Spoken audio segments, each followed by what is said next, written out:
Hindi lang dito sa Pilipinas dumarami ang bilang ng mga adik sa bawal na gamot at ang lumalaganap na kabi-kabilang krimen na konektado sa droga.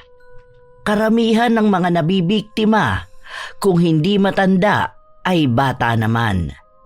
Isa sa krimeng laganap ngayon ay ang panggagahasa sa mga batang babae. Isa nga sa biktima ay ang nakababatang kapatid ni Emma na si Nene, isang batang babae na ang nais lang ay maglaro. Sa brutal na nangyari sa bata ay talaga namang hinanap nila ang may sala. Ngunit paano kung ang nasa likod nito ay may mataas na posisyon sa bayan? Makakamit ba ng pamilya nila ang hustisyang nararapat? Papanig ba ang hustisya sa kanila kahit sila ay simpleng tao lang? Paano kung takot ang mga pulis sa taong ito? Ano ang gagawin ni Emma para makuha ang dapat na kaparusahan ng may sala? Hihintayin na lang ba niya na ang batas na ang magparusa? O ilalagay niya sa kanyang mga kamay ang hustisyang hinahabol nila? Mark! Gisingin mo na si Nene para makapag-almusal na kayo. Huwag na ninyo akong hintayin. Kailangan kong pumunta sa bukid at titingnan ko kung ano pa ang kulang na gamit. Pupunta kasi ako sa bayan mamaya. Babalikan ko na lang si Nene dito. Oo ate, ako na munang bahala. Mamayang alauna pa naman ang klase ko eh. O sige, aalis na muna ako. Hindi na hinintay ni Emma ang sagot pa ng kanyang kapatid. Nagmamadaling tinungo niya ang kanilang bukid na siyang pinamamahalaan ng dalaga. Takbo lakad ang kanyang ginawa para madaling makarating doon. Ilang minuto rin ang kanyang tinahak bago narating ang kanyang patutunguhan. Pagdating doon ay saktong hindi pa nagsisimula ang mga magsasaka. Kaya naman nilapitan niya ang namumuno sa mga ito para tanungin kung may mga gamot pa para sa mga pananim. Nakangiti namang iniabot ng matandang magsasaka ang isang listahan. Ito na po ba ang lahat? Sige po, ako na ang bahala dito.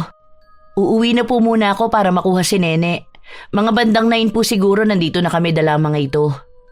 Pagkatapos ng kanilang pag-uusap ay nagtungo na muna sa bilihan ng mga fertilizer si Emma. Dahil may kalayuan sa kanila ang pamilihan ay sumakay siya ng tricycle patungo roon. Nang makarating na sa pupuntahan ay binili na niya ang lahat ng nasa listahan. Pagkatapos ay pumunta naman siya sa pamilihan ng mga isda at gulay. Doon ay bumili siya ng pang-ulam nila sa tanghali. Nang mabili na ang lahat ng kailangan ay dumiretso na siya sa may kalakihang bahay nila na ang kalahati ay gawa sa semento at ang kalahati naman ay gawa sa kahoy. Pagdating sa bahay ay inabutan niyang nagdidilig ng halaman si Mark habang sina Isa at Nene naman ay nagwawalis. Aba, ang sisipag naman ng mga kapatid ko. Ate, nandyan ka na pala. Sandali. Tutulungan na kita magpasok ng mga yan. Tumakbo si Mark palapit sa kanyang nakatatandang kapatid at kinuha sa kamay nito ang ibang plastik na dala. Masaya namang sumalubong sina Isa na 12 anyos at Nene na 8 taong gulang. Yumakap ang 2 batang babae kay Emma. Naku, parang ilang taon namang nawala si ate. Parang sandali lang naman ako nawala eh. Ate, sama ako mamaya sa bukid Maglalaro po ako ron. Tapos makikipagkwentuhan kila Mang Isko. Siyempre naman, hindi kita iiwan dito mag-isa, no? Isa pa, naghanda talaga sila ng mga ikukwento sa'yo. Pero bawal mo sila guluhin pag nagtatrabaho, ha? Opo! Pagpasok nila sa bahay ay nagtulong-tulong ang magkakapatid sa paghahanda ng tanghalian nila at ng mga magsasakang nagtatrabaho sa kanilang bukid. Si Mark ang naging abala sa paglilinis ng galunggong na ipiprito. Sina Nene at Isa naman ay tumulong sa paggagayat ng mga gulay na igigisa. Lumipas pa ang oras, eksaktong 10:20 ay nag-aayos na ng kanyang dadalhin sa bukid ang dalagang si Emma. Habang si Mark naman ay inaasikaso na ang mga gamit ni Isa para sa pagpasok sa eskwelahan. Nang matapos maiayos ang pagkain at mga pinamili, ay nagpaalam na siya sa kanyang kapatid na lalaki. Mark, punta na kami ni Nene. Ikaw na ang bahala kay Isa. Iiwan ko na lang dito sa lamesa ang baon nyo. Ate, huwag na. Madami pa akong extra. Aabot pa naman tong baon namin hanggang bukas. Basta, idagdag mo na tong 150. O sige na, aalis na kami. Hindi na hinintay pa ni Emma ang sasabihin ni Mark. Binitbit na niya ang mga dadalhin. Habang si Nene naman ay sumunod lang sa dalaga. Sa harap ng kanilang bahay ay nandoon, naghihintay si Mang Isko na may dalang sasakyan na kung tawagin ay kuliglig. Nagmamadaling lumapit ang matandang lalaki sa dalaga at tinulungan ito sa mga bitbitin. Nang maisakay na sa kuliglig ang mga dalahin, ay sumakay na rin ang magkapatid na babae. Mabilis namang pinaandar yon ni Mang Isko. Ilang minuto lang ay narating na nila ang bukid. Pagdating doon ay masayang bumaba sa kuliglig si Nene. Mabilis na tumakbo ito sa pahingahan ng mga trabahador. Tumuntong ito sa lamesang gawa sa kawayan at bibong sumigaw habang kumakaway sa mga trabahador. Hello po sa inyong lahat! Nandito na po ako ulit! Tumulong po ako sa paghahanda ng tanghalian kaya paniguradong masarap! Ay nako, Nene! Ikaw talagang bata ka! Bumaba ka nga riyan! Ate, ako po ang maghahanda ng pagkain nila Mang Isko, ha? May saging ka po bang nabili? Hindi po ako nakabili, pero alam ko may saging pa tayo sa imbakan. Okay, titingnan ko po. Kailangan po kasi nila Mang Isko ng saging para mas lumakas po sila sa pag-aani. Patalon na bumaba si Nene sa lamesang kawayan at dali-daling nagtatakbo papunta sa isang kubo na pinaglalagyan ng mga nakasakong palay na hindi pa nakikiskis. Napapailing na lang si Emma sa kalikutan ng bunsong kapatid, ngunit hindi rin niya pinigilan ito. Walang ibang nais ang dalaga, kundi ang maging masaya ang pagkabata ng kanyang mga kapatid. Lalo na ang kanilang bunso na hindi man lang nagisnan ang kanilang ina. Mag-iingat ka ha! Uunahan kita maghanda ng tanghalian! Babalik po ako kaagad! Ako po mag-aayos ng tanghalian! Sandali lang po ako! Nagpatuloy lang si Nene papasok sa kubo. Ilang sandali pa ay may bit-bit na itong bilao na may lamang saging. Nagmamadaling bumalik sa pahingahan. Pagbalik doon ay inabutan niyang inilalabas na ng kanyang ate ang kanilang dala na pagkain. Masigla namang tumulong si Nene. Nang sumapit na ang 12:00 ay masayang nakikipaghalubilo sa mga magsasaka ang magkapatid. Pagkatapos kumain ay naging abala na si Emma at ang mga magsasaka. Kaya naman nanatili si Nene sa pahingahan at doon ay natulog. Pagsapit ng 5:00 ay dumating naman ang kapatid ni Emma na si Isa. Oh, bakit dito ka dumiretso? Doon ka na muna sa pahingahan at nandoon si Nene. Tingnan mo na muna. May kailangan lang munang asikasuhin si ate. Tumangulang si Isa at saka nagmamadaling pinuntahan ang bunsong si Nene. Inabutan niyang kagigising lang nito. Nilapitan niya ang batang babae. Masaya namang yumakap sa kanya ang bata. Ate Isa! Yay! Nandito na si ate! Ate, laro tayo, dali! Sumang-ayon naman si Isa. Ibinaba niya ang kanyang dalang bag at saka nakipaglaro ng habulan sa kapatid. Ilang minuto rin silang naglalaro. Nang mapagod ay nagyaya ng umuwi si Nene. Pero ang sabi ni Isa ay magpaalam muna sila sa kanilang ate Emma. Kaya naman nagtatakbo si Nene palapit sa abalang dalaga. Ate! Ate Emma! Nene, anong nangyari? Ate! Ate, uwi na po tayo! Pagod na po ako! Mamaya, may tatapusin pa si ate. Doon na muna kayo ni Ate Isa mo sa pahingahan. Hintayin niyo na lang ako ron. Isa, bantayan mo na muna si Bunso, ha? Tatapusin ko lang to, uuwi na tayo. Tumangulang si Isa at inaya na si Nene sa pahingahan.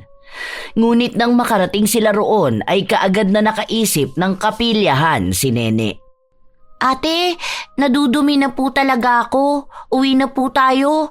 Doon na lang tayo dumaan sa Niyugan para mas mabilis at para hindi tayo makita nila Ate Emma. Hindi ko na po talaga mapigilan eh. Hindi man sang-ayon si Isa ay wala na siyang magawa nang biglang tumakbo si Nene papunta sa Niyugan. Kaya walang nagawang sinundan niya ang bunsong kapatid. Nang nasa kalagitnaan na sila ng Niyugan, ay doon lang huminto sa pagtakbo si Nene. Hingal na hingal namang napahawak sa kanyang tuhod si Isa. Nang makita yon ng batang kapatid, ay tumawa pa ito ng malakas. Pagsasabihan niya na sana ang kanyang kapatid nang umamin ito na hindi talaga ito nadudumi. Ate Isa, hindi naman po talaga ako nadudumi. Gusto ko lang po mauna kay Ate Emma para pagdating niya mamaya sa bahay, nakahanda na ang hapunan. Dami kasing ginawa ni ate, kaya alam kong pagod na pagod siya mamaya. Napapailing naman na inakbayan ni Isa ang bunso nilang kapatid. Magkasabay na naglakad ang dalawa. Tinahak nila ang maiksing daan papunta sa kanilang bahay. Ngunit hindi pa man sila nakakailang hakbang ay bigla na lang may sumulpot na dalawang lalaki na may takip na panyo ang bibig. Nagulat ang magkapatid kung kaya napaatras ang mga ito. Ngunit sa kanilang pag-atras ay siya ring sunggab ng dalawang lalaki sa kanila. Nagsisigaw na sila. Pero dahil wala ng trabahador doon, ay batid nilang walang makakarinig sa kanila. Pero hindi sila nawala ng pag-asa. Parehas silang sumisigaw ng malakas at nagpupumiglas sa dalawang lalaki. Ngunit sa inis ng isa sa mga ito, ay sinampal ng malakas si Isa. Habang si Nene ay patuloy pa ring humihiyaw. Bitiwan niyo kami! Mga salbahe kayo!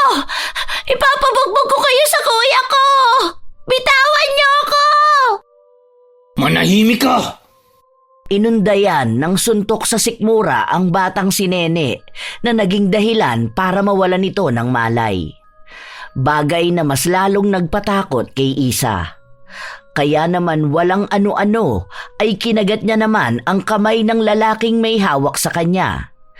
Nang mabitiwan siya nito, ay dali-dali siyang tumakbo pabalik sa bukid kung nasaan ang nakatatanda nilang kapatid. Hahabulin pa sana ng lalaki si Isa, ngunit sinabihan ito ng lalaking may hawak kay Nene. Boss, wag na. Hindi tayo may tuturo niyan. Ang mabuti pa, umalis na tayo. May isa naman tayong nakuha. May laruan ka na. Dali-dali namang tumakbo ang mga ito papunta sa isang sulok kung saan nakaparada ang isang jeep type na sasakyan. Pagdating doon ay tinalian nila ang walang malay na batang babae.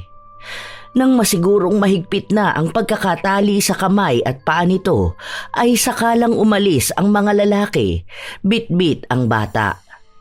Habang si Isa naman ay patuloy na tumatakbo pabalik.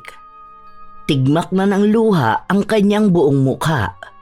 Nang malapit na sa labasan ng Niyugan ay nadapa ang batang si Isa. Napansin naman yun ng isa sa magsasaka. Kaya naman dali-dali niyang nilapitan ng bata. Nang mapagtantong kapatid ito ng kanilang amo, ay kaagad niyang binuhat ang batang patuloy sa pag-iyak at dinala ito sa pahingahan. Nang mailapag ang bata ay nagmamadaling tinawag nito si Emma.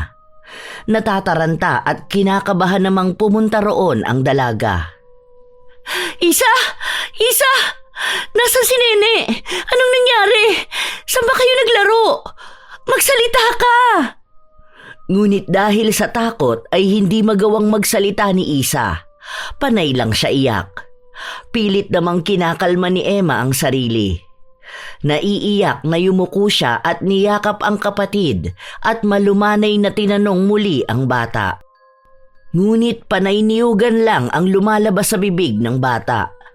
Nang marinig yon ng mga magsasaka ay mabilis naman silang nagpresenta, nasisilip sa niyugan para makita ang nangyari kay Nene. Sasama po ako. Ngunit kinontra siya ng mga ito at sinabing samahan na lang muna niya si Isa. Nakita kasi ng mga magsasaka na nanginginig sa takot ang bata at hindi ito maaaring maiwan doon na isa sa kanila lang ang kasama. Bilang mga ama ay batid ng mga ito na mas kakalma ang bata kung ang ate nito ang makakasama. Wala namang nagawa ang dalaga kundi ang sumang-ayon na lang at maghintay sa pagbabalik ng mga ito. Dala ng labis na takot at pag-iyak ay nakatulog si Isa. Lumipas pa ang 1 oras at dumating na rin si Mark. Ate, Mark, anong ginagawa mo rito? gabi na kasi kaya nag-aalala ako sa'yo. Ano bang nangyari? Nasaan si Nene? Hindi pa man nakakasagot ang dalaga ay dumating na ang mga magsasaka. Ngunit hindi kasama ng mga ito si Nene. Tanging ang tsinelas ng bata at mga gamit ni Isa ang dala ng mga ito. Nanlalaki ang mga matang napatayo si Emma. Mas dumoble ang takot at kabang nararamdaman niya. Nang makalapit si Mang Isko ay naiiyak pa ang pobreng matanda na sinabing hindi nila makita kahit saan si Nene. Parang binagsakan ng langit at lupa si Emma sa kanyang narinig. Pakiramdam niya ay nanghihina ang kanyang mga tuhod at nahihirapan siyang huminga. Dahil doon ay napaluhod siya sa lupa.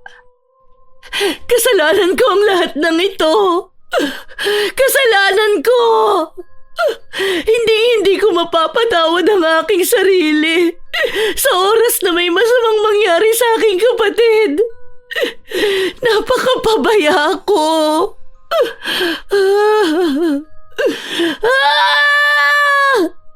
Nene!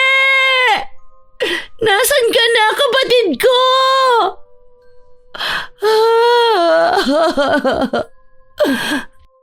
Nawawala si Nene? Paano? Ate, tumahan ka na. Magpapatulong ako kina Kapitan. Hahanapin namin si Nene. Tahan na. Mahigpit na niyakap ni Mark ang nakatatandang kapatid. Hindi man niya alam ang gagawin ay batid niyang kailangan niyang magpakatatag bilang nag-iisang lalaki sa pamilya. Ang isa naman sa mga magsasaka ay dumating kasama ang mga tanod at ang kapitan nila. Kapitan, mabuti po at nandito kayo. Hihingi po kami ng tulong. Nawawala po ang bunso naming kapatid, si Nene. Tumango naman ang kapitan at kaagad na nag-utos sa mga tanod na maghiwa-hiwalay sa buong paligid ng niyugan. Nagpresenta rin ang ilan sa magsasaka na tutulong sila na muling maghanap sa bata. Nilapitan ni Kapitan ang dalagang si Emma na nakaluhod pa rin sa lupa. Itinayo nito ang dalaga at pinayuhang umuwi na muna. Ayon pa sa kapitan ay baka biglang bumalik ang bata sa kanilang bahay at wala itong maabutan. Tumalima naman si Emma. Kinuha niya ang lahat ng kanilang gamit at inaya ang kapatid na umuwi na muna. Binuhat naman ni Mark si Isa, habang si Mang Isko ay inalok sila na ihahatid na para mas madaling makauwi. Maraming salamat po, Mang Isko. Hindi na po namin tatanggihan ang alok ninyo. Baka po tama nga si Kapitan na baka biglang umuwi si Nene at wala po siyang maabutan sa bahay. Nang makarating sila sa bahay, ay ipinasok kaagad ni Mark si Isa na kanyang karga. Maingat na ipinasok niya ang ikatlo sa kanilang magkakapatid sa silid na ginagamit nito at ni Nene. Nang mailapag na ay lumabas na rin si Mark doon. Pagdating sa sala ay kitang-kita ng binata ang kanyang ate Emma na nagkakandahaba-haba na ang leeg sa pagtanaw sa kalsada. Ate Emma, magpakatatag ka. Hindi ko kaya makita ka nagkakaganito. Alam ko nag-aalala ka kay Nene. Kahit ako ganun din. Pero naniniwala ako sa Diyos na hindi niya hayaang mapahamak si Nene. Kailangang maging matatag ako. Hindi ako pwedeng maging mahina. Habang si Emma naman ay nanatili sa labas, kahit na malamig na ang hangin ay hindi talaga siya natinag sa pag-aabang sa pagbabalik ng kanyang bunsong kapatid. Nasa ganoong eksena siya nang bigla siyang makaramdam ng 2 kamay na yumakap sa kanyang likod. Sa kanyang paglingon ay nakita niya si Mark na namumula ang mga mata. Ate, makakauwi si Nene. Maniwala tayo sa may kapal. Hindi mapapahamak si Bunso. Araw-araw ko rin bubulabugin ng mga tanod at si Kapitan para mahanap siya. Kung kinakailangang halugugin ko ang buong kabisera, gagawin ko. Kasalanan ko ang lahat ng ito eh. Nawawala na ako ng panahon sa inyo. Panay na lang ako pag-aasikaso sa bukid. Hindi ko man lang kayo nababantayan ng mabuti. Napakawalang kwenta ang ate ko. Hindi totoo yan, ate. Ikaw ang the best ate in the world. Isa pa, wala ka ng ibang ginawa kung hindi ang mapasaya kami. Mali rin ako, Ate Emma. Mas pinili ko ang panghapong schedule. Kung umaga lang sana ang pinili ko, hindi ka na masyadong mahihirapan. Mas maaasikaso at maalagaan ko pa sana sina Isa at Nene. Hindi mo obligasyon yun. Ako ang mas nakakatanda, kaya ako ang responsable sa inyo. Ilang oras pa ang lumipas pero kahit anino ni Nene ay hindi pa rin bumabalik. Kaya naman sinubukang tawagan ni Mark ang isa sa tanod na kapitbahay lang nila. Gamit ang keypad na cellphone ay tumawag siya. Ngunit malungkot na balita lang ang kanilang natanggap. Ayon dito, hindi pa nila nakikita si Nene. Kaya naman idinulog na rin ng mga ito sa pulisya ang pagkawala ng bata nang sa ganon ay mas mabilis na matagpuan ito. Sige po. Salamat po. Tawagan niyo na lang po ako kapag may balita na po kay Nene.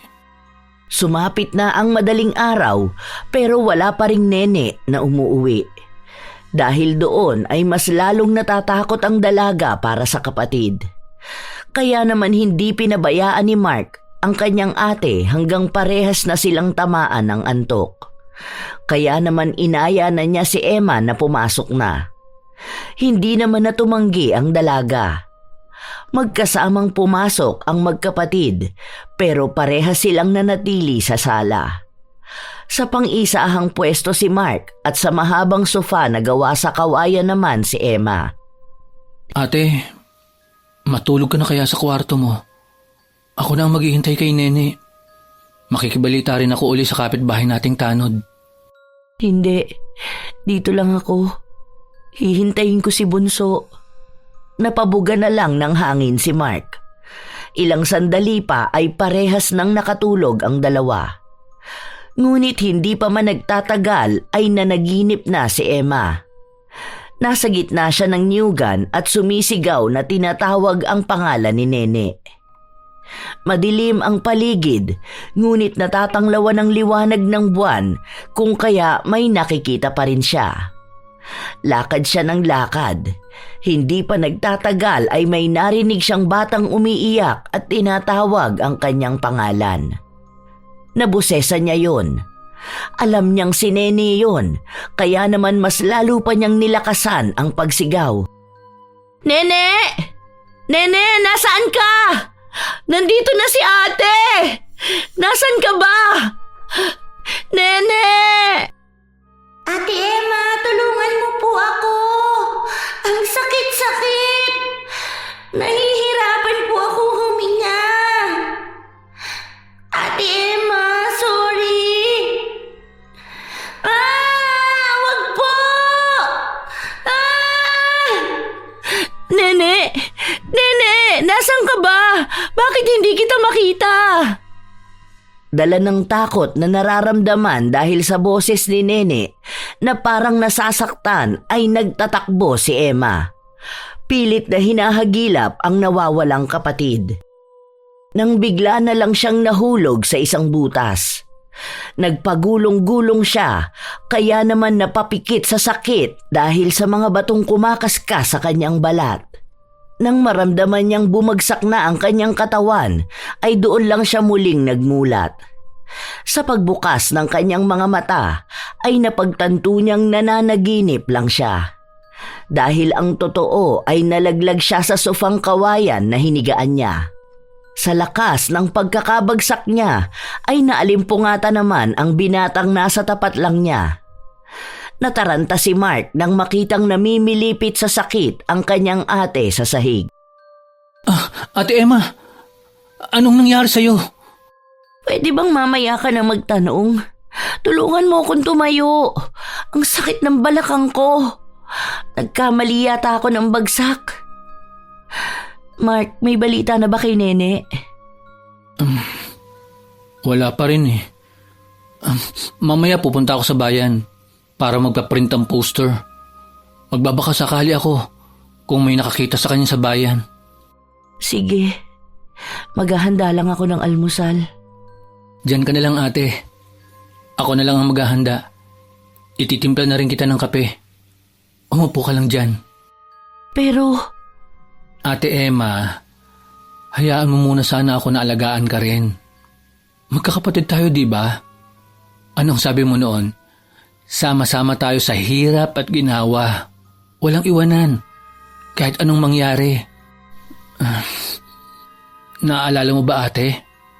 Yung sinabi ko sa'yo noon, na kapag nagkaroon ako ng pagkakataon, magiging tungkod mo ko.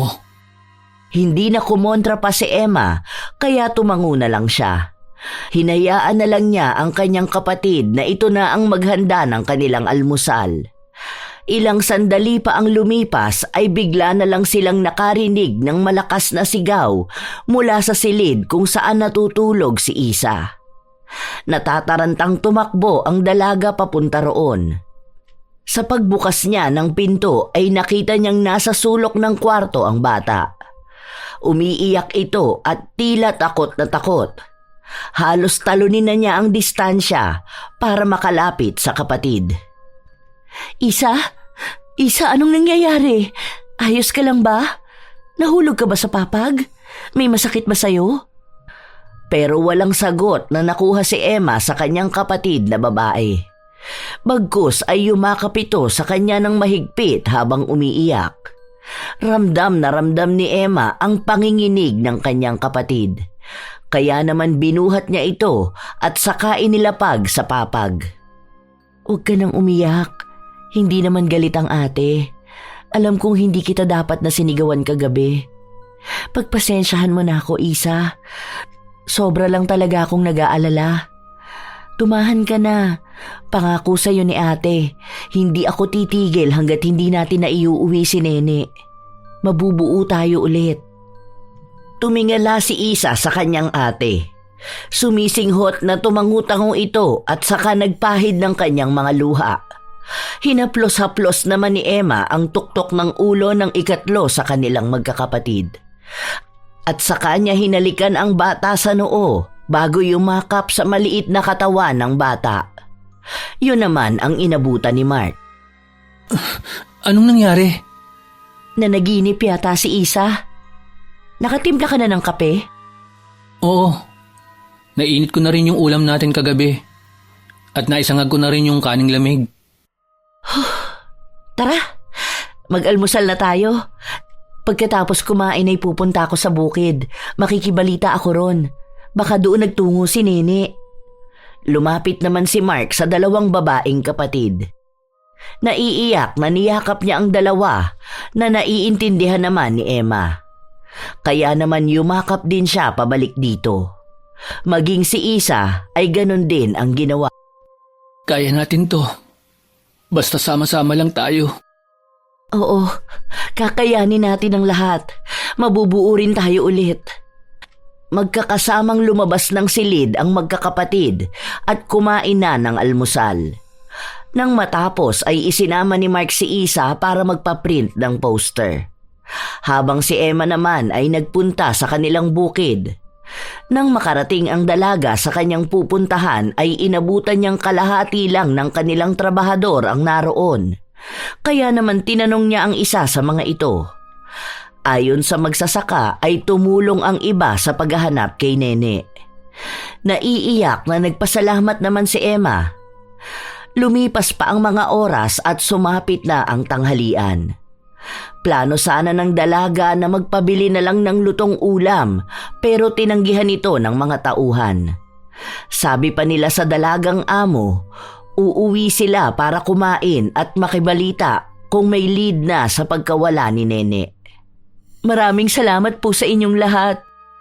Matapos makausap ang mga magsasaka ay mag-isang naglakad si Emma papunta sa Niyugan para magbaka sakali. Habang sina Isa at Mark naman ay katatapos silang magpa-print ng missing poster ni Nene. Nang makalabas na sila sa printing shop ay nagsimula na ring mamigay at magdikit kung saan-saan ang magkapatid. Maghapon na yon ang kanilang ginawa. Lahat ng taong makakasalubong ay tinatanong at binibigyan ng missing poster ni Nene. Abalang-abala sila nang bigla na lang may isang lalaking lumapit sa kanila. Sakto namang nakayukunon si Isa at pinagmamasdan ang larawan ng kapatid na nawawala. Mark, ano yung pinamimigay ninyo? Mang Pilo, poster po ito ng nawawala kong kapatid. Ito po oh. Baka sakali po na nakita niyo po siya. Aba, ito na ba yung bunso niyo? Ang laki na pala niya. Huli ko siyang nakita nung baby pa siya. Anong nangyari? Kailan pa siya nawala? Kahapon lang po. Sa may Niyugan po. Sila po ni Isang magkasama kahapon pero... Naputol ang sasabihin ni Mark nang bigla na lang tumingala si Isa para tignan ang lalaking kausap ng kanyang kuya na may pamilyar na boses. At saka sumigaw ng napakalakas. Nagtago rin ito sa likod ni Mark habang patuloy sa pagsigaw at pag-iyak. Nanginginig din ang buong katawan ng batang babae. Kaya naman nabaling dito ang atensyon ng dalawang nag-uusap. Habang abala si Mark sa pagpapatahan kay Isa, ay mabilis namang umalis si Pilo sa takot na baka nakilala siya ng bata. Isa, bakit? Anong nangyari? Ngunit katulad ng nakaraang gabi ay hindi ito nagsasalita. Panay lang ang iyak at sigaw na parang takot na takot sa kung ano. Napabuntong hininga na lang ang binata sa pag-aakalang may nararamdamang sakit sa katawan ang kapatid. Kaya naman nagpasya siyang umuwi na muna sila. Nang makarating sila sa bahay, ay inabutan nila roon si Emma na nagsasalita mag-isa. Hindi pa ito ang tamang panahon. Hindi ako dapat na magpadalos-dalos. Napapraning lang ako kaya pakiramdam ko wala na ang init ni Nene. Nene, hindi ka pwedeng mamatay. Hindi totoo ang mga nakita kong pangitain. Hindi yun totoo. Pinaglalarawan lang ako ng aking imahinasyon. Ang kapatid ko. Ate Emma, anong ibig mong sabihin? Ate, huwag mong sabihin sa akin na ginamit mo ang natutunan mo kay inay. Ate, sumagot ka. Gusto ko nang mahanap si Nene. Ate naman Alam mo naman ang epekto nun sa katawan at isipan mo, di ba? Sinabihan ka na noon ni inay. Delikado. Lalo na't hindi ka naman sanay na gumamit ng kakayahan mo. Ate naman. Sorry. Desperada na akong mahanap ang kapatid natin Napanaginipan ko siya kagabi. Humihingi siya ng tulong. Ate, alam mo naman ang kakayahan mo at ni inay. Maaari magdulot sa katawan niyo ng hindi maganda. Sana ate, ito na ang una't huli. Maiba ko. Saan mo ginawa? Sa Newgan. Sa panaginip ko kasi nandoon ako at hinahanap si Nene. Doon ko rin narinig ang kanyang boses. Kaya kanina, kahit tirik ang araw ay sinubukan kong gawin ang itinuro ni Nanay. Pero malabo ang nakita ko. Pero nakakaamoy ako ng masangsang na amoy na parang may halong amoy metal. May naaamoy din akong nasusunog. Pero hindi ko natapos dahil dumating ang mga magsasaka. Hindi na sumagot si Mark. Bagkus ay inutusan lang nito si Isa na maligo na muna. Habang siya naman ay naghahanda na ng kanilang hapunan. Si Emma naman ay naghahanda sa kanyang pag-alis. Plano niyang pumunta sa presinto para makibalita. Ngunit pinigilan siya ni Mark at sinabihang siya na ang pupunta. Lumipas pa ang oras at nakaluto na si Mark. Tahimik na pinagsasaluhan nila ang hapunan. Pero pare-pareho ang tatlo na tamilmil sa pagkain. Nang matapos silang kumain ay lumakad na si Mark. Plano rin kasi ng binata na sumama sa paghahanap kay Nene. Mag-ingat ka ha, hindi ko nakakayanin kapag dalawa kayong nawala. Oo ate, kayo rin. Mag-iingat rin kayo rito. Kung magka-problema, pumunta lang kayo kay Aling Miding. Magdamag-damang bukas ang tindahan niya. Ate, huwag mong iiwan si Isa ha. Oo naman, ayoko nang mawalan ulit. Hindi ko nakakayanin. Sige na, lumakad ka na. Sa pag-alis ni Mark ay inasikaso na muna ni Emma ang isa pang kapatid. Sinubukan din niya itong kausapin. Dahil mula nang mawala si Nene ay hindi na nagsalita si Isa. Ngunit kahit anong tanungin niya sa bata ay tanging tango, iling o titig lang sa mata ang isinasagot nito. Kaya naman sumuko na lang pansamantala si Emma. Lumipas pa ang ilang oras at isang humahangos na Mark ang dumating. Ate! Sako, bata! Sako, bata, dugo! Ano? Hindi kita maintindihan. Dahan-dahan lang. Ngunit hindi na nagsalita pa si Mark. Basta na lang niyang hinila ang nakatatandang kapatid at saka tumakbo papunta sa mas maikling daan papunta sa Newgan. Halos makaladkad na ang dalagang si Emma sa bilis ng takbo ni Mark. Dahil doon ay nakadama ng kakaibang kaba ang dalaga. Kaba na may kaugnayan kay Nene. Ilang sandali pa ay narating na nila ang isang parte ng Newgan, kung saan ay malalago ang halaman. Sinalubong sila ng ilan sa magsasakang tumutulong sa paghahanap kay Nene. Hinawi ng mga ito ang daan papunta sa isang sakong kanilang pinalilibutan. Ano bang nangyayari? Nanlalaki ang mga mata. Nanginginig ang katawan na dahan-dahang humakbang papalapit sa isang sako. Sira na ito kaya makikita kung ano ang nasa loob. Nang malapitan niya ang sako, ay gumuho ang kanyang mundo. Sapagkat ang taling nasa buhok pa rin nito ay ang paboritong ipit ni Nene. Nang hihinang napaluhod si Emma. Doon ay mas nakita niya ang sinapit ng bunsong kapatid. Kahit puno ng dugo ang mukha nito, ay mababakas pa rin ang ilang paso sa iba't ibang parte ng mukha at katawang nakalitaw. Hindi! Hindi ito totoo! Nene! Hindi! Mga hayop! Mga demonyo kayo! Anong ginawa niyo sa kapatid ko?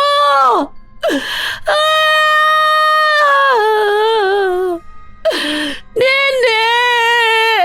Bunso! Anong ginawa nila sa'yo?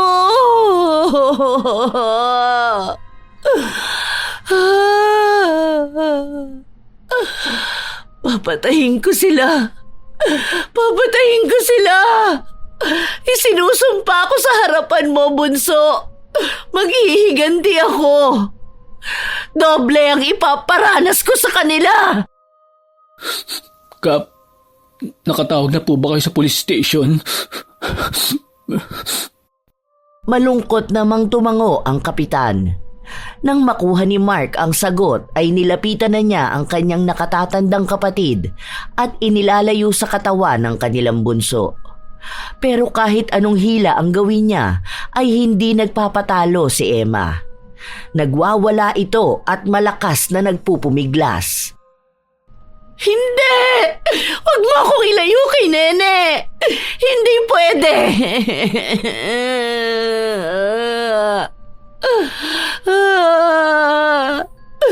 Gagawin ko ng paraan. Makukumpleto pa tayo. Mabubuhay si Nene. Mabubuo ulit tayo. Makinig ka kay ate. Maniwala ka sa akin, Mark. Kaya ni ate na buhayin si Bunso. Hindi na napigilan pa ni Mark ang mapahagulgol sa nakikitang epekto ng nangyari sa kanyang nakatatandang kapatid. Mahigpit na niyakap niya ang kanyang ate. Maging ang mga naroon ay hindi na rin napigilan ang kanilang emosyon. Lahat sila ay emosyonal at nag-iiyakan nang dumating ang mga pulis at ang crime unit. Doon lang nila nailayo si Emma sa katawan ng batang nasa sako. Lingid sa kanilang lahat ay mabilis na kinuha ng dalaga ang ipit ni Nene saka ngumisi ng nakakatakot. Halika na ate. Ihatid ka na namin ni Mang Isko sa bahay. Ako na lang ang sasama kay Nene. Ako na rin muna ang mag-aasikaso. Ha? Hindi pwede. Sasama ako kay Nene. Kailangan niya ang ate. Ate, kailangan ka rin namin ni Isa. Ako na muna ang bahala. Samahan mo na muna si Isa. Hinihintay ka rin niya sa bahay. Hindi naman kumontra ang dalaga. Nagpatangay na lang siya sa kanyang kapatid nang isakay siya nito sa kuliglig. Ilang sandali pa ay nakarating na sila sa kanilang bahay. Ibinabalang ni Mark si Emma bago nagtungo sa presinto. Si Emma naman ay nakatulala lang habang nakatanaw sa nakabukas na pinto ng kanilang bahay. Nang makaalis na ang kanyang kapatid, ay isang ngisi ang lumitaw sa kanyang mga labi. Dahan-dahan siyang naglakad papunta sa isang puno na nasa gilid ng kanilang bahay.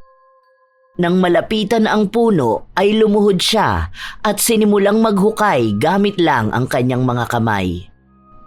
Akala ko hindi ko na magagamit ang pamana na ito ni Inay. Pero talagang ito ang nakatakda. Bilang tagapagmana ay sisiguraduhin ko na ang lahat ng natutunan ko ay aking gagamitin para maparusahan ang nagkasala. Pahihirapan ko sila.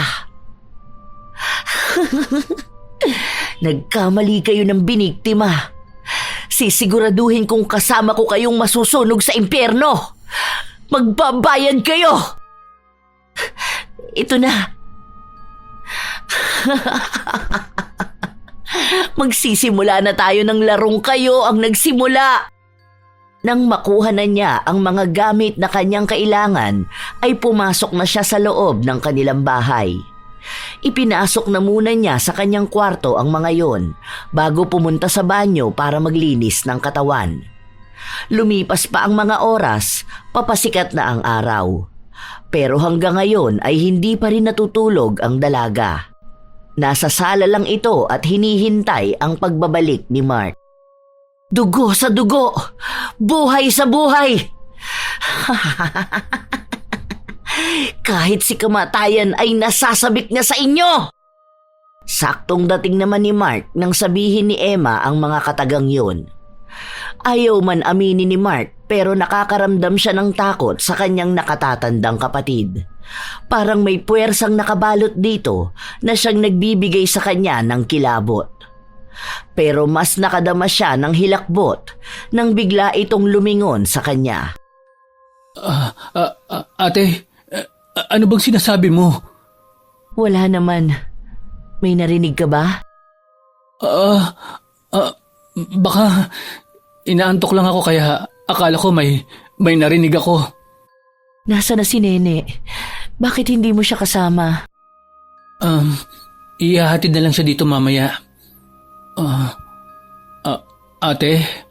Sabihin mo na. Ano ba yun? Lumabas na ang ginawa nilang test kay Nene.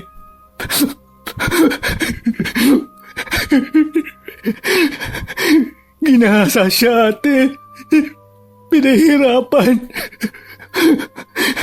Punong-puno ng bubugang bata niyang katawan. Wala pa ring emosyon si Emma. Nakatitig lang ito sa kapatid na umiiyak. Bagsak ang balikat na napayuko siya. Hindi niya alam kung paano niya pa sasabihin sa nakatatandang kapatid na parang tinakasan na ng bait. Ate, makinig ka. Hindi ko alam kung... Huwag ka na malungkot, Mark. Bigyan mo lang ako ng ilang araw. Sisiguraduhin ko sa'yo na mabubuo ulit tayo. Makakauwi na rin si Nene dito sa bahay. Babalik na tayo sa dati. Mas lalong napahagulgol si Mark sa narinig na sinabi ng kanyang ate. Hindi na niya alam kung hanggang kailan niya kakayanin ang bigat ng mga nangyayari. Bilang sumunod sa panganay, ay aminado siya na hindi pa niya kayang bitbitin ang buong pamilya. Ang tanging pag-asa na lang niya ay magising na ang kanyang ate sa katotohanang hindi na makakabalik si Nene. Nasa ganoong senaryo sila nang biglang umalingaw-ngaw ang malakas na sigaw ni Isa. Doon ay parang natauhan si Emma. Isa? Halos magkasabay na tumakbo ang dalawa papunta sa kwarto ni Isa. Nang mabuksan nila ang pinto, ay nakita nilang nasa isang sulok na naman ang batang babae. Pero ang kaibahan ay may itinuturo ito sa may bintana. Mabilis namang lumapit doon si Mark at sinilip ang nakabukas na bintana. Pero wala siyang nakitang kahit sino o ano pa man doon. Habang si Emma ay pinapakalma ang batang babae. Ngunit mas lalo lang itong nagwala nang mahawakan siya ng kanyang nakatatandang kapatid. Kaya naman napaatras si Emma. Nagtataka sa inakto ng kapatid na babae. Para na naman itong nababaliw at napahawak pa sa kanyang ulo. Hindi. Bakit? Anong ginawa ko? Tinakot ko ang kapatid ko. Emma, ano ba? Ano bang pumasok sa utak mo?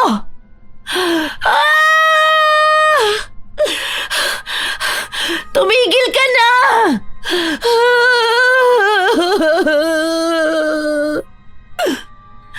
Nanlulumong na paupo na lang si Mark sa nakikitang sitwasyon ng kanilang pamilya ngayon. Wala na ang dating sigla. Ramdam na ng binata na lahat sila ay nanghihina. Ilang segundo pa ang lumipas ay napagtanto niyang mali ang sumuko siya. Bumuga na lang siya ng hangin at tumayo. Malalaki ang hakbang na nilapitan niya si Isa na nakatitig sa kanilang ate na parang nawawala na sa sarili. Lumipas pa ang mga oras. 3:00 ng hapon, dumating na ang kabaong na kinahihimlayan ni Nene. Nang makita ni Emma na ipinasok na sa kanilang bakuran ang katawan ng kapatid, ay hindi niya napigilan ang kanyang sarili. Tinangka niyang tumakbo para lumapit doon, ngunit pinigilan siya ni Mark para maiwasan ang aksidente. Lalo na sa kalagayan ng pag-iisip ngayon ng kanyang nakatatandang kapatid. Mahigpit ang pagkakayakap sa bewang at talagang hindi bumibitaw ang binata. Kahit pa nga nagpupumiglas si Emma. Nene! Nakauwi ka na! Mark! Bitawan mo ko! Yayakapin ko ang bunso natin! Ate, please! Umayos ka naman na! Parang awa mo na! Hindi ko ito kaya mag-isa!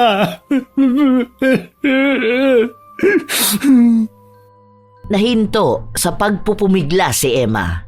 Pumihit siya paharap kay Mark. Doon ay nakita niya ang pagod at paghihirap sa mata ng kanyang kapatid na lalaki. Para namang natauhan siya sa nakita. Mahigpit na niyakap niya ang kapatid na lalaki at panay ang hingi ng tawad. Dahil doon ay bumuhos ang lahat ng luhang laging pilit na pinipigilan ni Mark. Ano bang ginagawa ko? Sorry, tumahan ka na. Magkasama na ulit tayong tatayo at lalaban. Pasensya ka na kay ate kung nawala ako sa aking sarili. Pasensya ka na kung mahina ang ate. Simula ngayon, mas poprotektahan ko kayo ni Isa. Kayo na lang ang meron ako. Ate.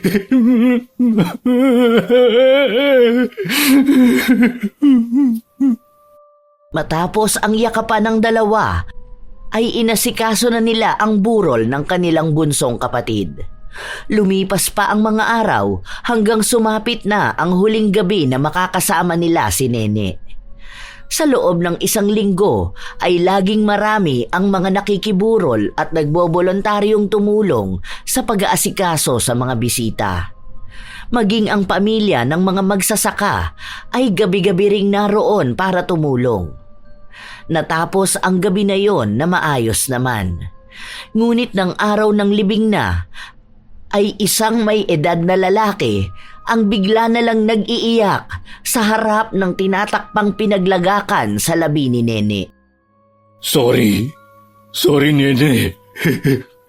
Hindi ko alam na ikaw yung batang yon. Patawarin mo ako. Dahil sa narinig ay galit na sinuntok ni Mark ang may edad na lalaki. Hindi naman ito lumalaban at patuloy lang sa paghingi ng tawad. Pati ang mga magsasaka ay nais ding saktan ang lalaki. Pero napigilan sila ng ilang pulis at mga tanod. Si Kapitan naman ay inaawat si Mark, habang si Emma ay parang hindi pa napoproseso ng kanyang utak ang ibig nitong sabihin. Nang mapagtanto ang ibig sabihin ni Pilo, ay doon lang natauhan ang dalaga. Anong sabi mo? Akong may kasalanan. Patawarin mo ko, Emma. Hayop ka! Paano mo nagawa sa kapatid ko yon? 8 taon lang ang kapatid ko! 8 taon! Demonyo ka! Papatayin kita! Ngunit bago pa man makasugod ang dalaga, ay may ilang nakilibing ang umawat sa kanya. Habang isa sa mga pulis ay nilapitan si Pilo at pinusasan. Nang maisakay na sa sasakyan ng pulis si Pilo, ay parang nalantang gulay si Emma at napaupo sa lupa. Humahagulgol na pinagsusuntok niya ang lupa. Ilang minuto pa bago humupa ang emosyon ni Mark. Nang makita ang nakatatandang kapatid na dumudugo na ang kamao dahil sa ilang mga bato na nasa lupa, ay nilapitan niya ito at pinigilan. Ate, tama na. Nasasaktan mo na ang sarili mo. Hinuli na siya ng mga pulis at hindi ako papayag na makalaya pa siya.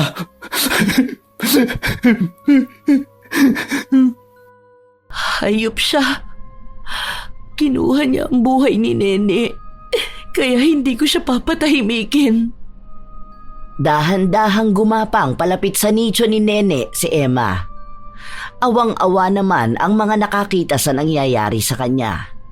Ngunit kumunot lang ang noo ni Mark nang ipahid ni Emma ang kanyang dugo sa nicho ng kapatid habang may ibinubulong ito na walang nakakaintindi kahit sino man sa naroon. Sa bawat galaw ng kamay ni Emma ay unti-unting nagbabago ang panahon. Ang kalmadong kalangitan ay biglang nagbuhos ng papalakas na ulan. Nang sumigaw si Emma ay bigla na lang may kidlat na tumama malapit sa kanila. Pagbabayarin ko kayo! Labis ang takot ng mga naroon. Habang si Mark naman ay pilit na itinayo si Emma, at isinakay sa isang police mobile. Lumipas pa ang mga araw. Nahatulan ng 15 taong pagkakakulong si Pilo. Pero hindi nila yon matanggap. Kaya naman araw-araw na nagpupunta roon si Emma. Ngunit iisa lang ang sagot ng mga pulis. Case closed na daw ang kaso ng kanyang kapatid. Kung nais daw niyang ipabukas yun, ay kailangan niyang makipag-usap sa kanilang abogado. Sir, gano'n na lang ba yun? 15 years of imprisonment lang? Bata ang pinatay at tinorture siya! Kahit anong pagsigaw at pagwawala ni Emma ay hindi na siya pinapansin ng mga pulis doon. May ilan pa nga na yumuyuko at halatang umiiwas. Yun naman ang nasaksihan ng isang taong kararating lang. Anong nangyayari dito? Mayor, tulungan niyo po ako. Ang kapatid ko po ang biktima ni Mang Pilo. Anong tulong ang kailangan mo? Gusto ko pong ipabukas ulit ang kaso. Hindi kaagad nakasagot ang may edad na mayor. Napalunok pa ito ng laway at pinagpawisan ng malamig. Hindi naman yon napansin ni Emma. Nangungusap lang siya habang nakayuko. Nang makahuma si Tony, ay hinawakan niya sa balikat si Emma at iniba ang usapan. Oo nga pala. Hindi ako nakapunta sa burol ng kapatid mo. Kaya sana tanggapin mo ang tulong ko para sa inyo. Inilahad ni Tony ang isang puting envelope sa harap ng nakayukong dalaga.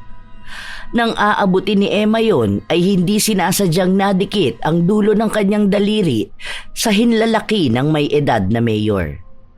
Parang may kuryenteng gumapang sa buong katawan ni Emma, kaya naman bigla niyang hinawakan ng mahigpit ang kamay ng lalaki. Pagkatapos nun ay bigla na lang siyang napunta sa isang silid na may kalakihan at tanging upo ang bakal lang ang naroon. Nasaan ako? Anong... Hindi niya na natapos ang kanyang sasabihin nang makita niyang nakatali sa upuang bakal ang nakababata niyang kapatid. Sinubukan niyang lapitan ito pero parang may nakaharang na hindi nakikita. Umiiyak na nagpipilit siyang makalagpas doon, ngunit natigilan siya nang marinig ang malakas na boses ni Tony. Ano na namang kalokohan to, Andrew? Sabi ni Pilo, may nakorsonadahan ka magkapatid sa Nyugan. Sira ba talaga ang ulo mo? Hindi ba sinabi ko sa'yo na kung magdodroga ka, manatili ka lang sa bahay? Pangilan na ba yan? Nauubos na sa'yo ang nakukuha ko! Nagulantang si Emma sa kanyang naririnig, pero mas lalo pa siyang nagulat nang hindi sumagot ang anak ni Mayor at nilapitan lang si Nene.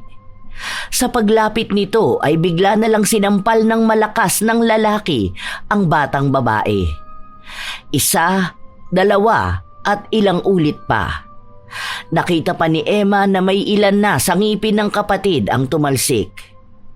Nagsisisigaw naman si Emma na akala mo'y naririnig ng halang ang kaluluwang kriminal. Tama na!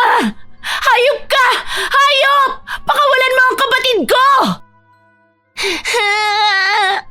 Tama na po! Tulong! Ate Emma! Tulungan niyo po ako! Hoy, Andrew! Linisin mo yan pagkatapos mo, ha? Lintik! Noon mga katulong ang pinagtitripan mo. Ngayon naman, bata! Ano ang susunod? Sa oras na sumabit ka dito, hindi na kita tutulungan. Naintindihan mo ba?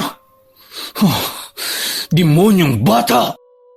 Ngunit pagkatapos sabihin yon ay umalis na si Mayor Tony. Nang makita nito si Pilo ay tinawag niya ang may edad na tauhan. Pilo, alam kong hindi mo gusto ang pagkuha sa batang yan. Pero alam ko rin na malaking pera ang kailangan mo. Handa akong bigyan ka ng 1 milyon para sa may sakit mong asawa. Talaga po, sir. Ano pong kapalit? Parehas nating alam na hindi nabubuhay ng adik kong anak ang bata. Kaya gusto kong akuin mo ang mangyayari. Akuin ko po. Pero Kailangan po ako ng asawa ko. Mamimili ka lang naman. Aakuin mo at bibigyan kita ng malaking pera. O tatanggalin kita sa trabaho at sisingilin ang lahat ng utang mo. Mamili ka. Hayop! Demonyo kayong mag-ama! Pagbabayarin ko kayo! Pagbabayarin ko kayo! Akmang susugurin sana ni Emma ang mayor nang bigla na lang siyang mapadilat dahil sa malakas na pagtulak sa kanya. Napaupo siya dahil doon. Ngunit hindi niya ramdam ang kanyang pagkakabagsak. Inilibot niya ang kanyang paningin at napagtantong nasa presinto pa rin siya at sa kanyang harapan, sa di kalayuan, ay ang mayor na nagdudugo ang pulsuhan. Doon lang siya napatingin sa kanyang kamay. May dugo rin sa kanyang mga kuko. Anong nangyari? Nababaliw ka na ba? Pwede mo namang tanggihan ng tulong ko kung ayaw mong tanggapin. Bigla-bigla ka na lang nawawala sa sarili mo. Ialis nyo na yan dito hanggat nakapagtitimpi pa ako. Maingat namang inalalayan siya ng ilang mga pulis na babae rin. Ngunit bago siya tuluyang mailabas ng mga ito, ay matalim na tinitigan niya si Mayor Tony at nagbanta sa lalaki. Pagbabayarin kita! Sisiguraduhin kong mabubulo kayo sa impyerno ng adik mong anak! Aba, at talagang harapan mo akong binabantaan ha? Eh kung patayin na kita dito, baka nakakalimutan mo na ako ang batas sa lugar na ito. Hindi na sumagot si Emma, pero nagpumigla siya sa dalawang pulis na may hawak sa kanya at akmang susugurin si Mayor Tony. Ngunit hinawakan siyang muli ng dalawa. Sa pagkakataong yun ay walang pakundangang dinuraan niya ang lalaki. Tumalsik naman ang laway ng dalaga sa pisngi ng mayor. Nang makita yon, napangisi si Emma at hinayaan na niyang mailabas siya ng dalawang pulis. Nang mailabas na siya ay dumiretso na siya sa kanilang bahay. Doon ay inabutan niyang naglilinis sina Isa at Mark. Mark, hindi si Mang Pilo ang pumatay sa kapatid natin. Ha? Ano ate? Saan mo naman nakuha ang impormasyong yan? Kaagad na ikinuwento ng dalaga sa kapatid ang kanyang nagawa ng hindi sinasadya. Kagaya rin yon ng kakayahan ng kanilang ina. Dinitalya niya rin dito ang kanyang mga nakitang nangyari sa kapatid na bunso. Hindi man niya nakita ang lahat, ay iisa lang ang alam ng dalaga. Binayaran si Mang Pilo para akuin ang krimen na gawa ng anak ni Mayor Tony. Maging ang paulit-ulit na pagsampal kay Nene. Galit na ibinagsak ni Mark ang walis sa sahig. Mga wala silang puso. Ang sasama nila ate.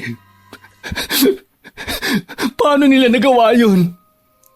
Ang liit-liit pa ng kapatid natin. Ganun ba talaga kapag may posisyon ng ama? Alam kong nangako ako sa iyo at kay inay. Pero panahon na para gamitin ko ang ipinamana niya sa akin. Hindi kita pipigilan ate. Pagbayarin mo sila. Gusto ko maramdaman nila ang hirap at sakit na dinanas ni Nene. At kung kailangan mo ang tulong namin ni Isa, sabihin mo lang. Kaya na ng ate ito. Ang gusto kong gawin mo ay samahan magdamag si Isa mamaya. Eksakto sa eclipse. Mas mabisa ang itim na kapangyarihan. Magbabayad sila sa ginawa nila kay Nene. Yan ang sigurado ako. Nang sumapit ang gabi, ay sinimula na nga ni Emma ang kanyang plano.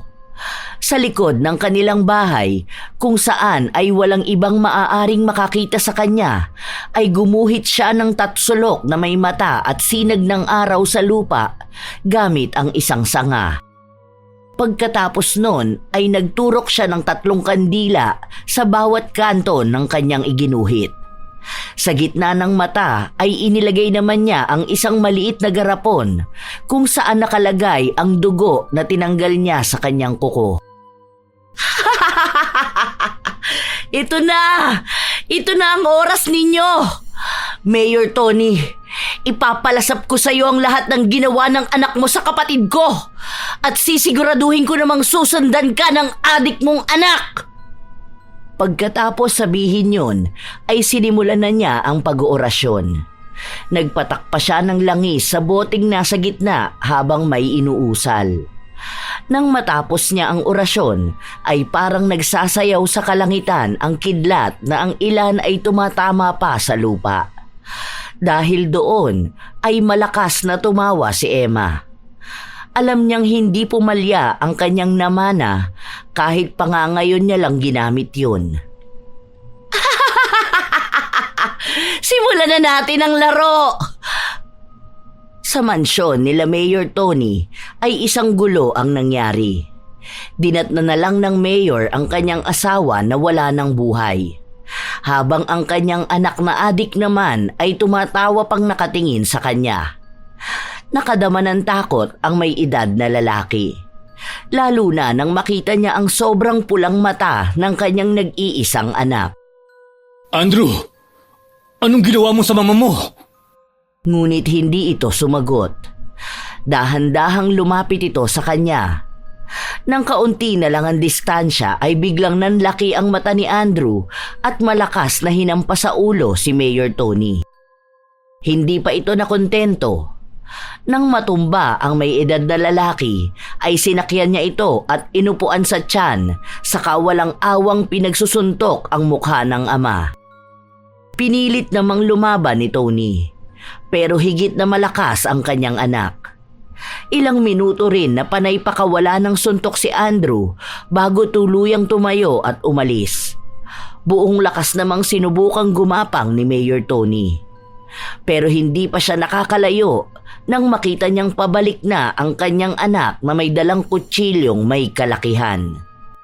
Tumatawa-tawa ito at parang nang aasar. Andrew, anak, ako ito. Ang papa mo. Itigil mo na ito. Parang awa mo na. Parang awa mo na, anak ko. Ngunit parang walang naririnig si Andrew. Lumapit ito sa ama at saka nagsabi na maglalaro sila ng isang larong paborito niya. Nang mapagtanto ni Tony ang ibig sabihin ng anak, ay nagmamadali siyang makalayo rito. Ngunit dala ng bugbog na natamo ay hirap siya. Hindi ayoko. Pero bago pa siya muling makagapang, ay hinila siya ng anak sa paa at saka ito nagsabing hindi siya pwedeng tumanggi. Hinawakan ni Andrew ang pulsuhan ng ama at walang awang pinalagatok yun. Halos mamilipit naman sa sakit ang matanda. Nang makita ni Andrew na hindi na makakapalagpa ang ama, ay sinimulan na niya ang kanyang laro. Kumanta siya ng pen-pen de Sarapen habang palipat-lipat ang dulo ng kutsilyo. Nang matapos ang pagkanta, ay nakaturo yon sa palasingsingan ng mayor at kaagad na hiniwa yon ng lalaki. Dahil doon ay halos mawalan na ng ulirat si Tony sa sobrang sakit na nararamdaman. Ah! Baliw ka! Sira ang ulo mo! Ah! Dahil sa sinabi ng matandang lalaki ay nagalit lalo si Andrew. Kaya naman sinaksak niya sa mukha ang ama. Hindi pa ito nakontento at hinila pa ang dila ni Mayor at pinutol yun.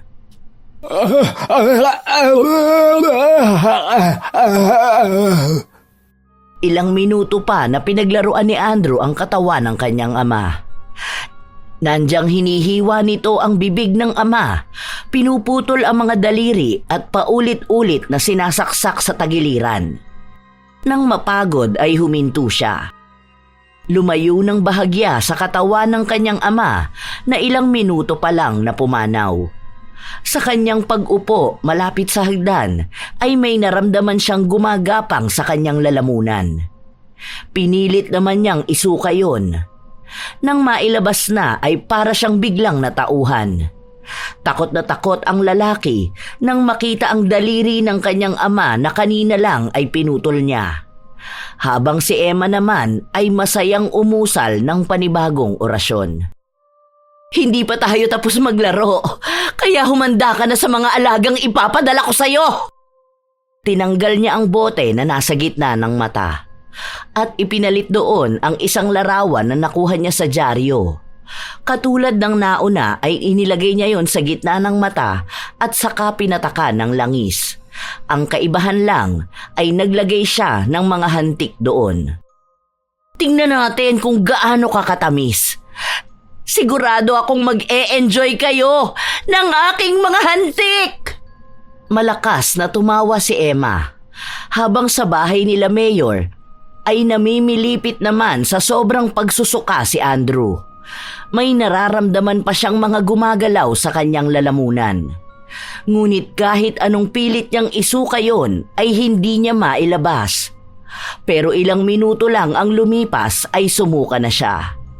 Labis ang kanyang pagkagulat nang makitang ang kanyang isinuka ay purong dugo na may kasama pang mga malalaking langgam. Ngunit hindi roon nagtatapos. Dahil ang mga hantik na naisama sa suka ay muling gumapang sa kanya. Lahat ng butas na maaari nilang pasukan ay kanilang dinaanan. Labis ang sakit na naramdaman ng lalaki nang may mga pumasok sa kanyang ilong at tenga. Hindi pa nagtatagal ay hindi na nakayanan pa ni Andrew dahil napasok na rin ang ugat sa kanyang puso. Habang si Emma naman ay tuwang-tuwa sa kanyang ginawa. Yan ang nararapat sa inyong mag-ama.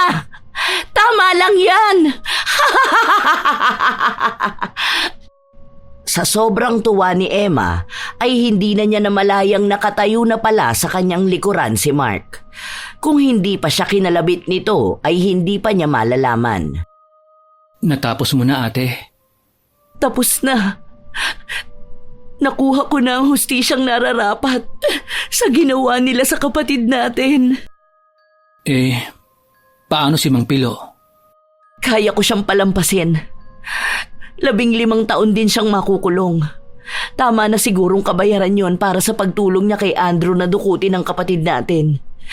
Pero gusto ko pa rin siyang makausap. Gusto mo bang samahan kita? Hindi na. Kaya ko na. Bantayan mo na lang si Isa at mag-review ka para sa entrance exam sa darating na SEM. Sige, ate. Tara na. Tulog na tayo. Tulog na tayo. Panigurado ngayon na lang uli tayo makakatulog ng mahimbing. Magkatulong na inayos muna nila ang mga parapernalyang ginamit ni Emma sa pangkukulam sa mag-ama bago sila sabay na pumasok ng kanilang bahay. Kinabukasan ay maagang dumalaw si Emma kay Pilo. Dala ang isang dyaryong nagbabalita na minasaker ang buong pamilya ni Mayor at hinahanap pa ng mga pulis kung sino ang may sala. Lingid sa kanilang kaalaman ay kinulam ang mag-ama. Nataon lang na nadamay ang ina. Nang nasa harap na siya ng presinto ay bumuga muna ng hangin si Emma bago pumasok. Pagkapasok ay lumapit siya sa isang pulis na naka-duty. Sir, dadalaw po ako kay Mang Pilo. Bukas pa naman po siya dadalhin sa Bilibid, di ba? Kaagad naman siyang inasikaso ng pulis na mukhang baguhan. Pinapasok siya nito sa receiving area at pinaghintay. Wala pang 5 minuto ay kaharap na niya ang may edad na lalaki. Nakayuko lang ito at parang natatakot na tumingin sa kanya. Kaya naman inilapag niya ang dyaryo sa harap nito. Nang mabasa ng matanda yon, ay labis ang gulat nito. Oh, anong... Totoo ba ito? Ano po sa palagay niyo? Hindi ako ang pumatay at nagpahirap kay Nene. Hindi ko talaga alam na kapatid mo siya. Malaki ang utang na loob sa inay mo. At alam kong nagkasala ako nang tinulungan kong kinapin ni Andrew si Nene. Ayoko naman talaga eh. Pero natatakot ako para sa buhay ko at sa buhay ng pamilya ko. dahil mahirap kalaban si Mayor.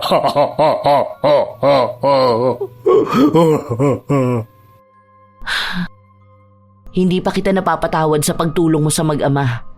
Pero hindi ako katulad mo na may kinatatakutang tao. Binangga ko ang boss mo, di ba? Ibig mo bang sabihin na mana mong kakayahan mo sa nanay mong manggagaway? Hindi na sumagot pa si Emma. Tumayo na siya at nagpa siyang lisanin ang presinto. Mula ng araw na yon ay muling nagbalik ang sigla ng pamilya nila. Bagamat kulang na sila ng isa, ay patuloy pa rin silang nagmamahalan. Ipinatingin na rin ni Emma ang kapatid na si Isa sa isang psychiatrist. Napag-alaman nilang sanhi ng trauma, kaya takot itong magsalita. Paunti-unti ay bumabalik na rin sa normal ang batang si Isa. Sa ating buhay ay hindi maiiwasan ang pagsubok. May madali at mayroong mahirap. Ngunit manalig lang tayo at matatapos din ang mga pagsubok. Sa parte ng pamilya nila Emma, masasabi nating ang unang pag-ibig ay umiikot sa loob ng bahay. Wala ring edad para makatulong tayo sa ating pamilya, maliit o malaking tulong man. Para naman sa mga bata na kagaya nila Nene at Isa, likas sa bata ang maging makulit at pasaway. Pero dapat nating ipaintindi sa kanila ang mga maaaring kapahamakan na naghihintay, na nagkalat sa ang dakuma ng lugar o bayan. Para sa mga ate na patuloy na lumalaban para sa kanilang mga kapatid, magpakatatag lang tayo at huwag magpapadala sa pagsubok ng buhay.